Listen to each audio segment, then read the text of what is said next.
You'd think you know who the millionaires are. You imagine them driving luxury cars, wearing designer suits, living in mansions in exclusive neighborhoods. You see the celebrities with their private jets and yachts, and you think that's wealth.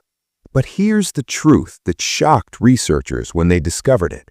Half of America's millionaires don't even live in upscale neighborhoods.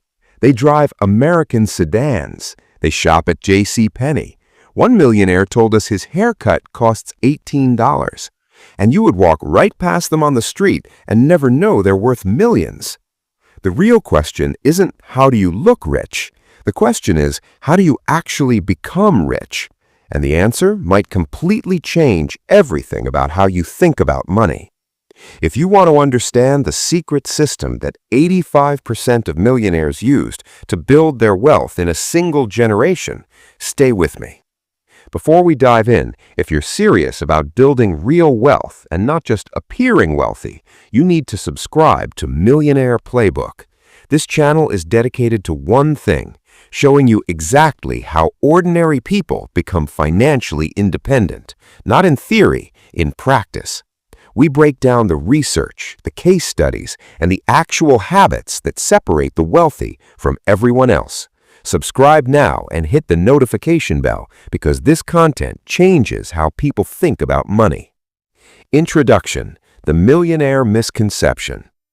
When Thomas Stanley and William Danko started researching America's wealthy in 1980, they made a shocking discovery.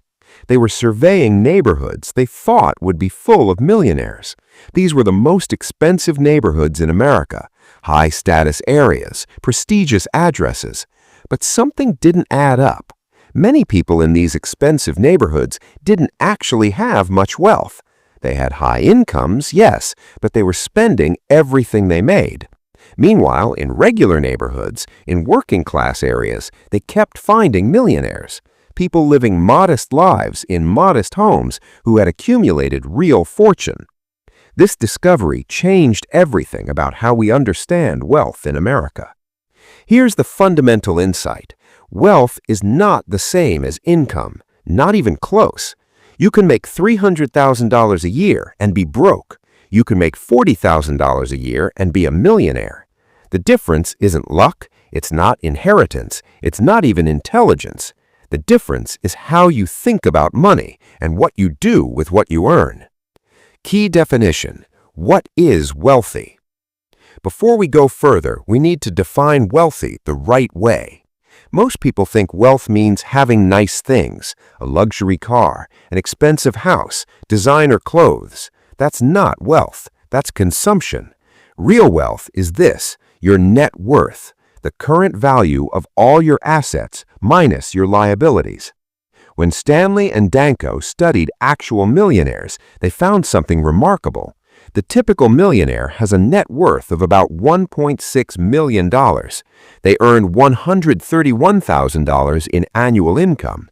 Their household realizes less than 7% of their wealth each year in actual income. This is critical. This means a millionaire can live on the appreciation and growth of their accumulated assets.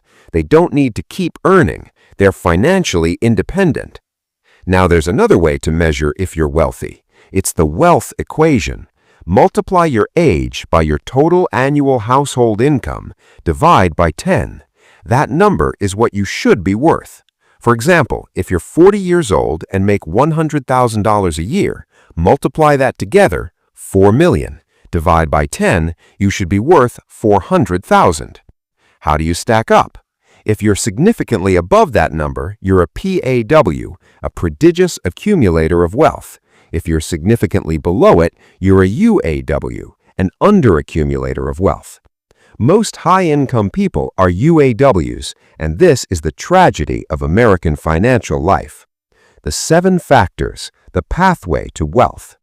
After interviewing more than 500 millionaires and surveying more than 11,000 high-net-worth people over 20 years, Stanley and Danko discovered 7 specific characteristics that appear in almost every self-made millionaire.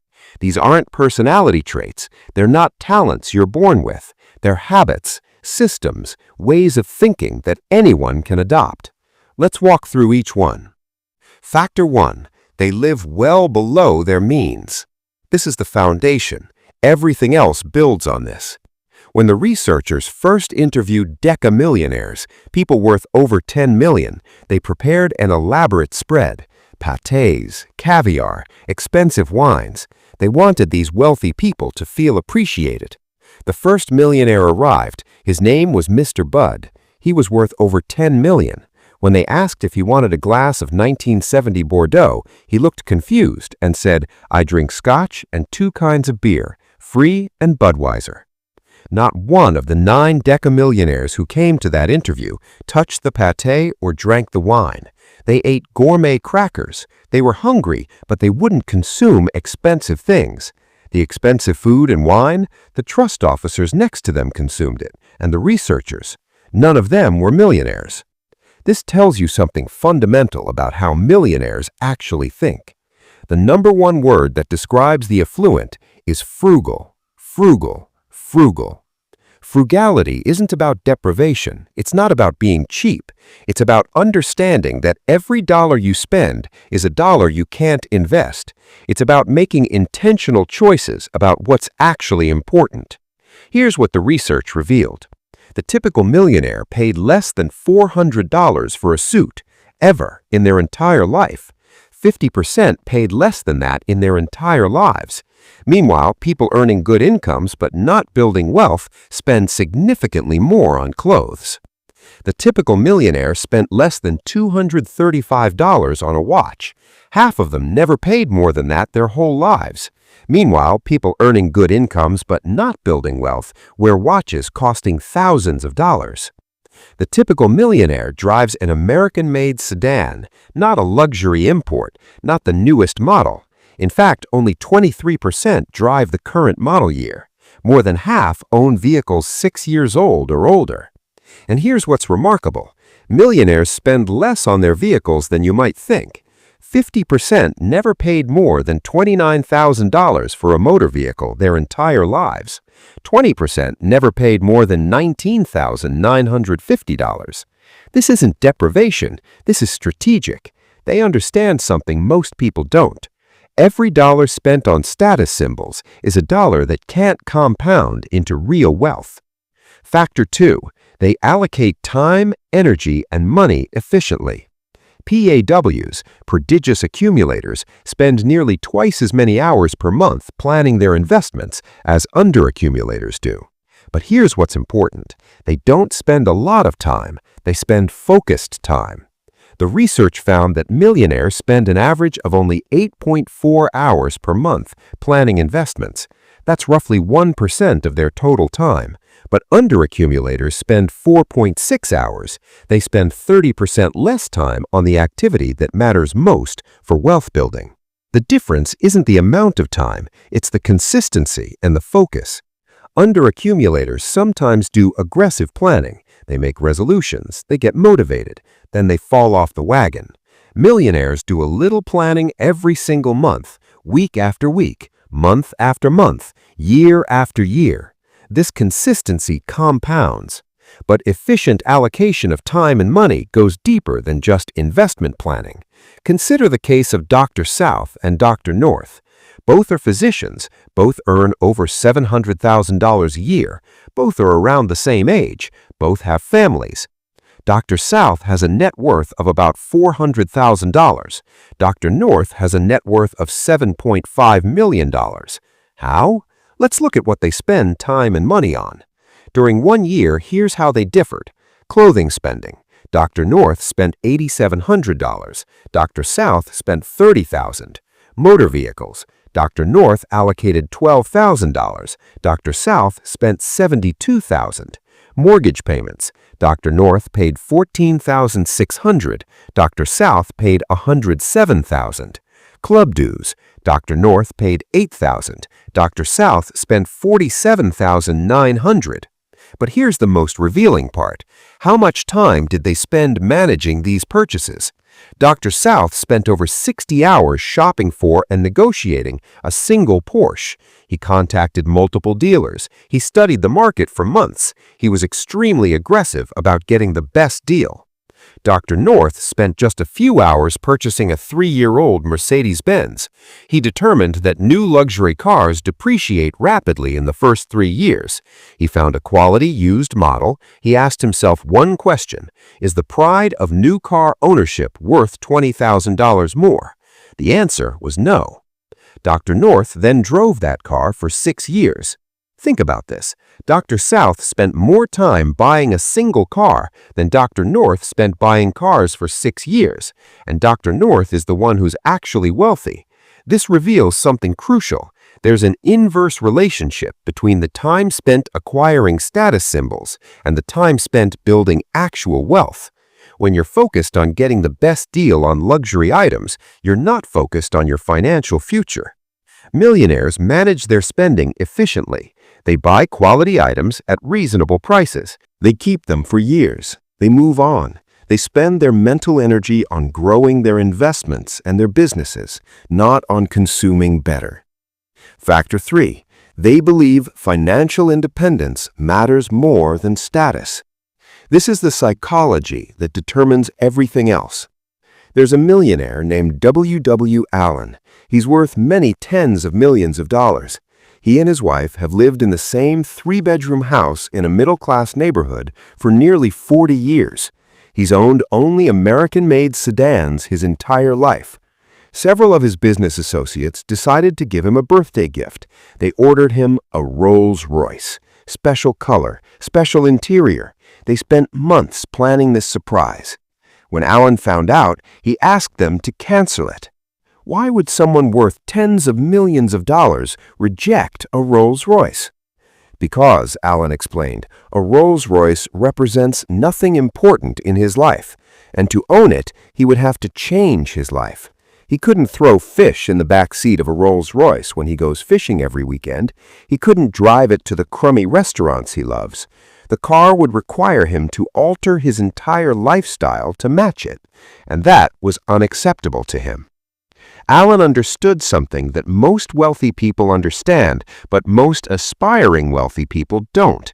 Status artifacts change you. They create obligations. Once you buy that luxury car, you feel you need to look the part. You need the right clothes, the right home, the right neighborhood, the right schools for your kids. Before long, your entire life is restructured around maintaining the image you've created. The alternative is what millionaires do.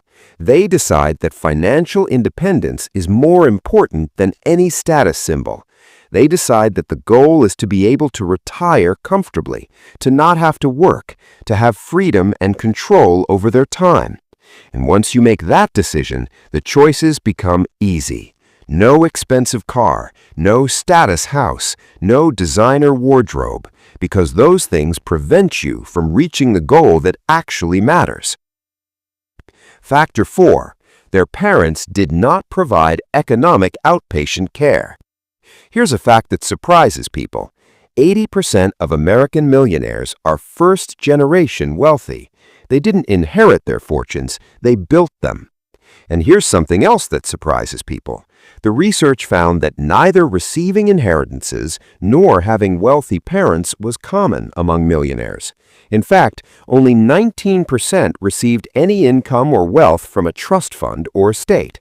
Fewer than 20% inherited 10% or more of their wealth. More than half never received a single dollar of inheritance. Fewer than 25% ever received a gift of $10,000 or more from their parents. 91% never received any ownership interest in a family business. But there's something else in the research that's even more important, and it's about a concept called economic outpatient care. Economic outpatient care means parents giving money and financial support to their adult children. It means funding their lifestyles. It means paying for things they should be paying for themselves. The research is clear. Parents who provide economic outpatient care to their adult children actually prevent their children from becoming wealthy. Think about this logically.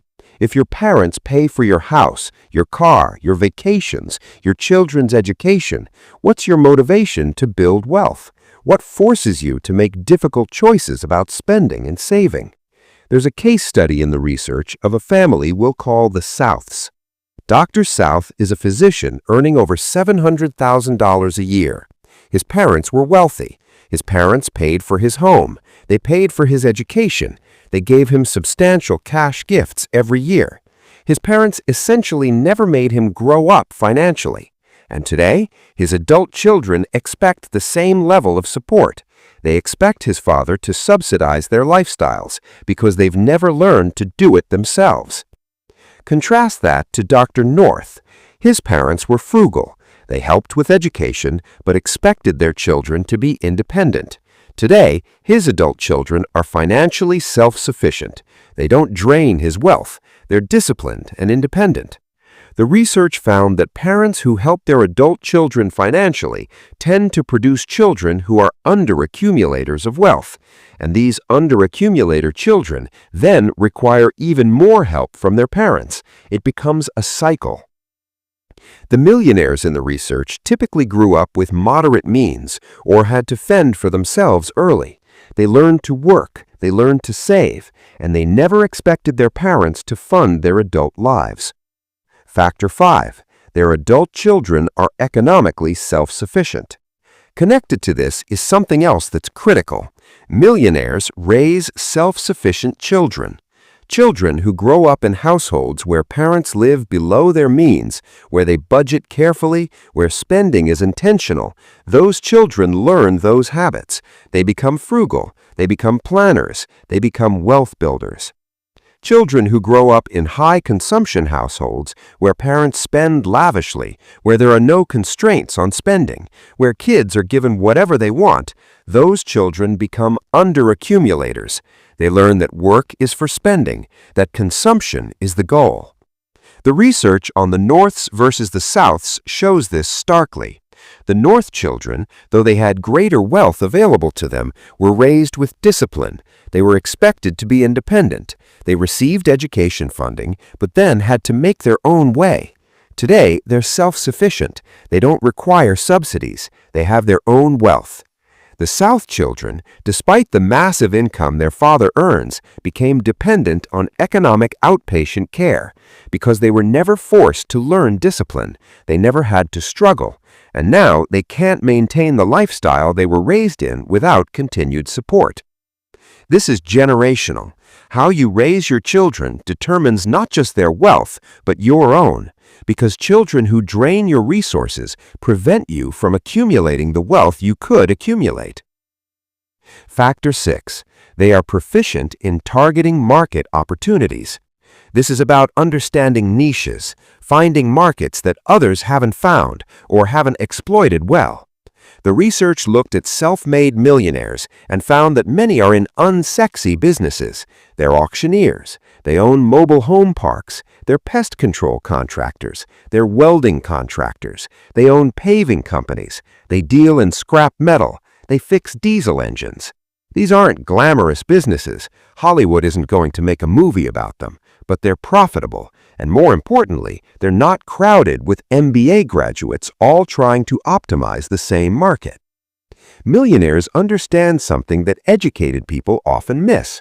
The best business opportunities are often in markets where there's less competition, where you can actually serve customers better than the average business owner. Dr. North talks about this in his investment strategy. He invests in areas where he has expertise. As a physician, he invests in pharmaceutical companies and medical device companies.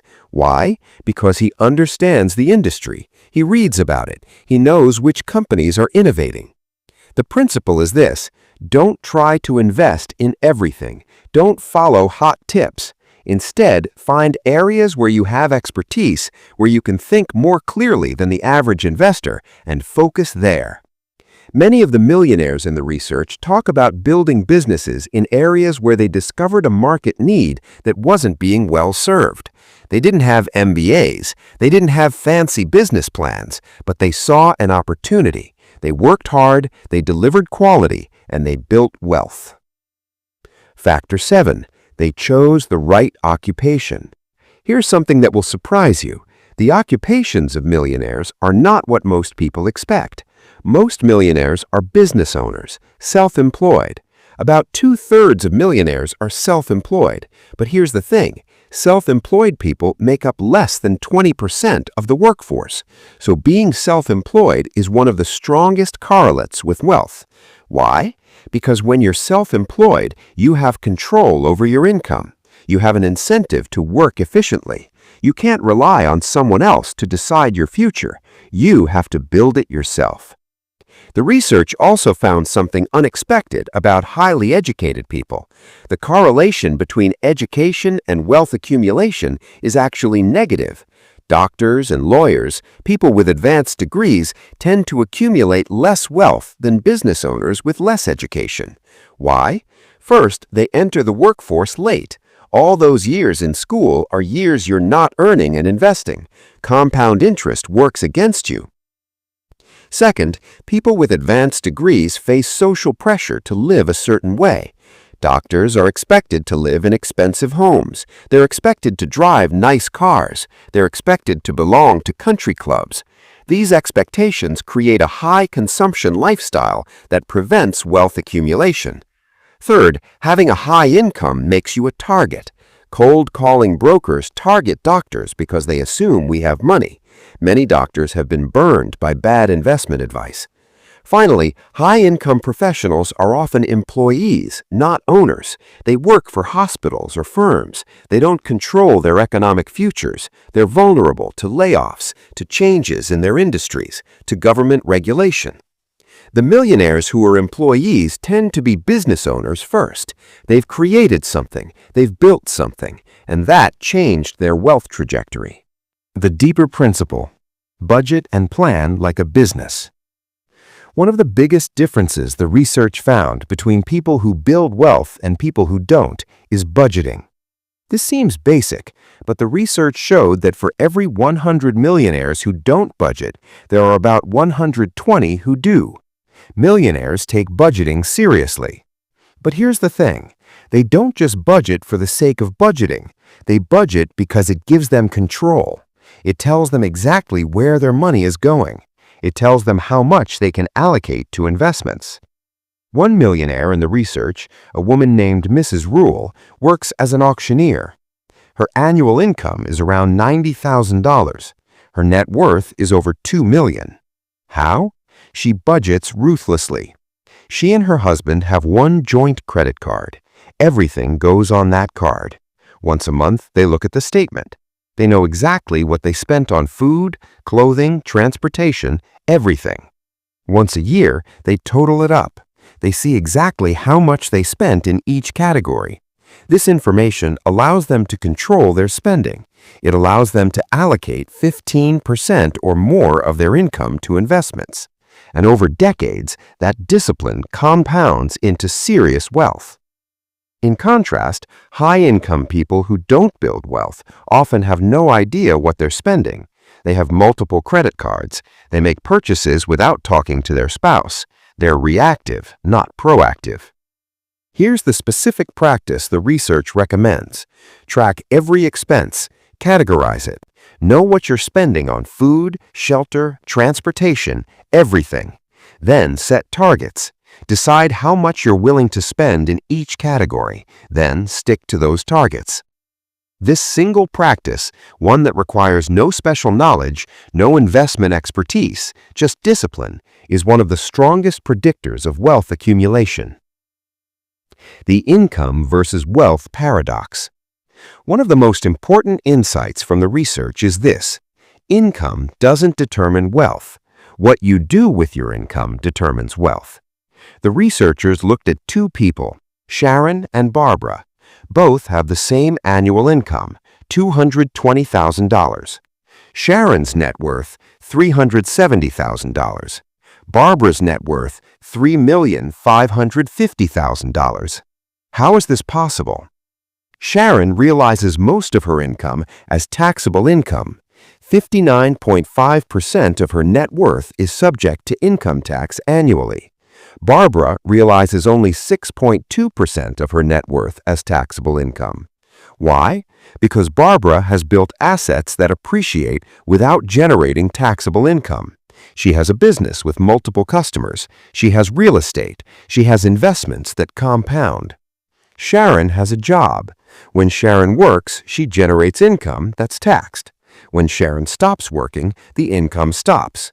Barbara has built a machine that generates wealth whether she works or not.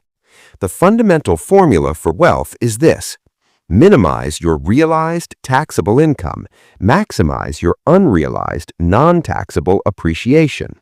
This is what millionaires do. They don't try to maximize their income. They try to build assets that appreciate in value. They reinvest. They compound. They minimize taxes by not generating unnecessary taxable income. This changes how you think about your career.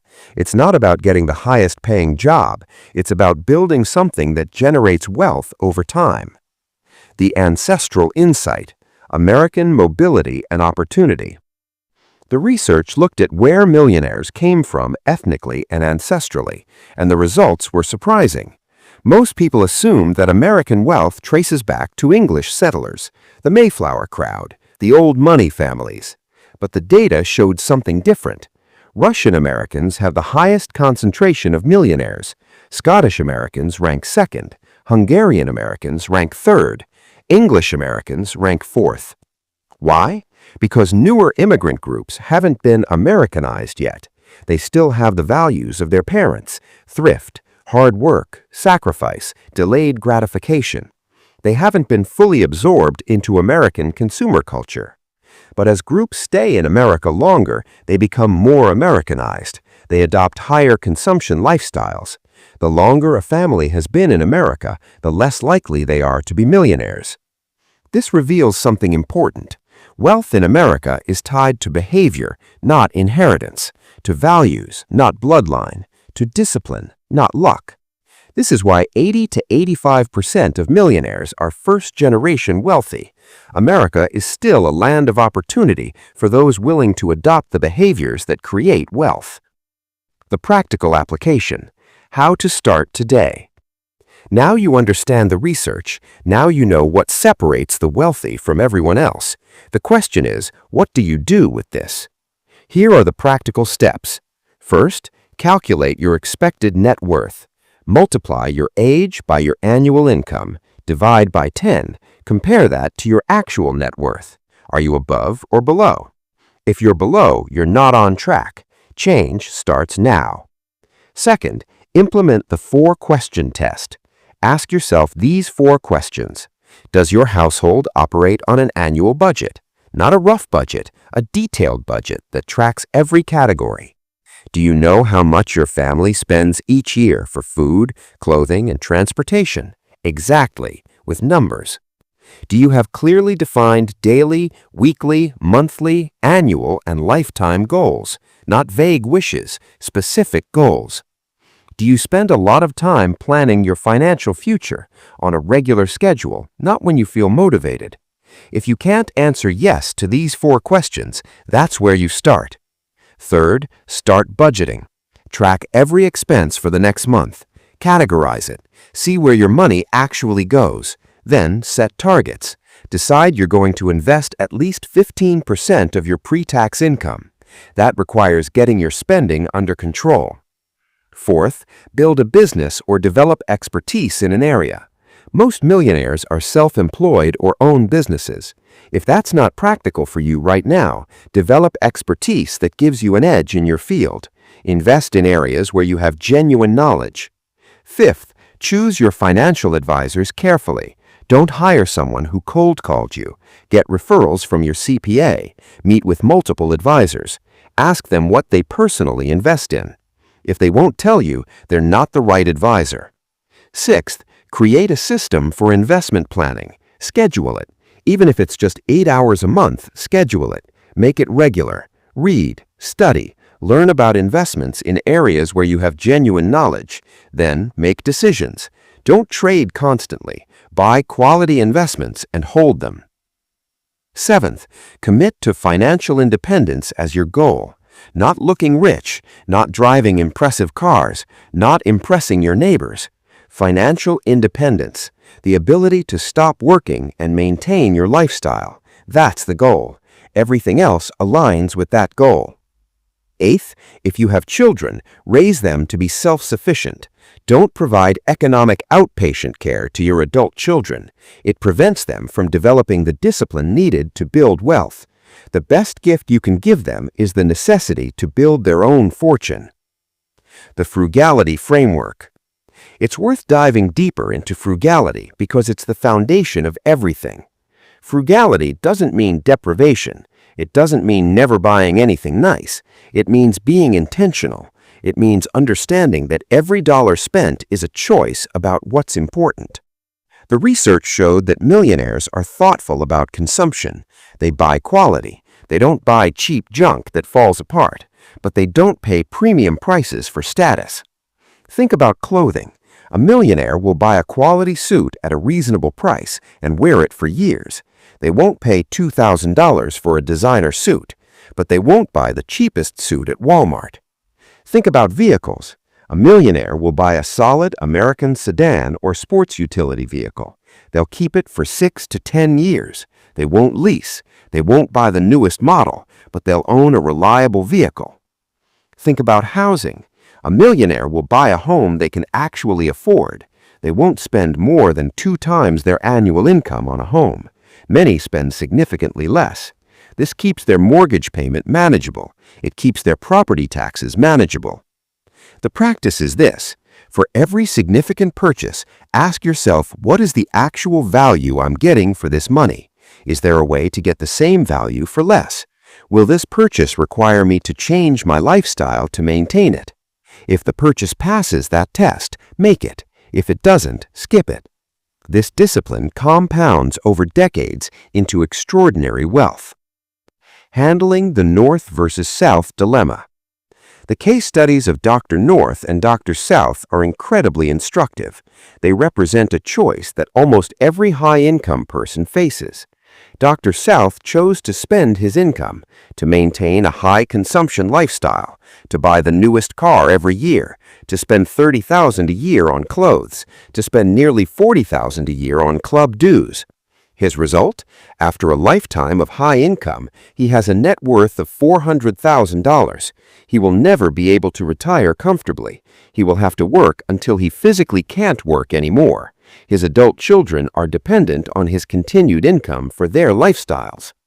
Dr. North chose to limit his consumption to a fraction of his income, to invest the difference, to drive the same car for 6 years, to wear reasonable clothes, to limit his club spending. His result? After a lifetime of the same income level, he has a net worth of $7.5 million. He could retire tomorrow and live comfortably for the rest of his life. His adult children are self-sufficient. His wife stopped working years ago because they didn't need her income. Both physicians faced the same choices. Both had the same income. Both had the same opportunities. The difference was entirely in how they thought about money and what they did with what they earned. This choice is available to you, too. Are you going to live like Dr. South or like Dr. North? The mental shift from spending to building.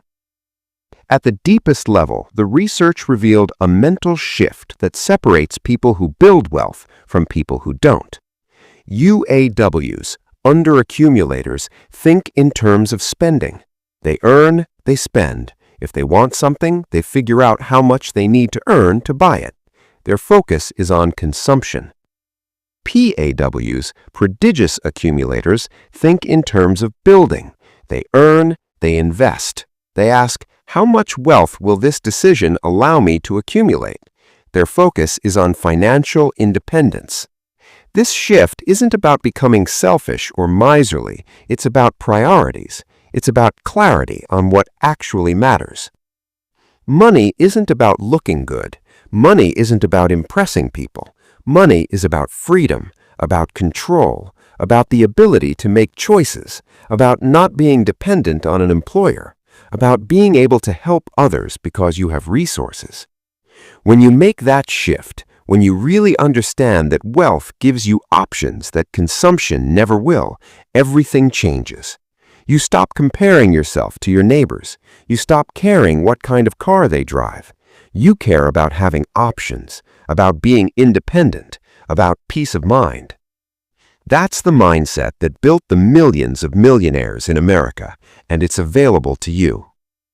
Conclusion: your choice, your timeline. The research is clear. 80 to 85% of America's millionaires are first-generation wealthy. They didn't start with advantages. They started with choices. They chose discipline. They chose budgeting. They chose delayed gratification. They chose to live below their means. And over decades, those choices compounded. The compound interest worked. The investments grew. The businesses thrived, and they became financially independent. You don't need inherited wealth. You don't need an MBA. You don't need luck. You don't need a celebrity income. You need discipline. You need a system. You need to think about wealth differently than you've been thinking about it. Here are the key insights to remember. Wealth is not income. Wealth is what you keep. The wealthiest people don't spend the most. They spend the least relative to what they earn. Budgeting isn't about deprivation. It's about control and clarity. Time and energy are finite. How you allocate them determines your wealth. Self-employment correlates with wealth. Building something of your own matters. Financial independence is the goal. Everything else is secondary. Your parents didn't build your wealth for you. That's your job, and you can do it. Your children's ability to be self-sufficient depends on raising them with discipline and expectations. These aren't complicated insights. They're simple, but simple isn't easy. They require commitment. They require saying no to things other people are saying yes to. They require patience. They require faith that the compound interest will work. But if 85% of millionaires did it in one generation with no inherited advantage, then it's possible for you. The question is, are you going to be the person who chooses differently, who budgets, who delays gratification, who invests, who builds? The neighbor who looks ordinary but is worth millions, that could be you. The person who doesn't need to work, that could be you. The parent who can help their children without creating dependency, that could be you. It's not a mystery, it's not luck, it's a system, and the system works. The research proves it works. Millions of people have proven it works. Now it's your turn. Subscribe to Millionaire Playbook. Implement these practices. Track your progress. Check back as you transform your financial life. You have everything you need. Now, build it.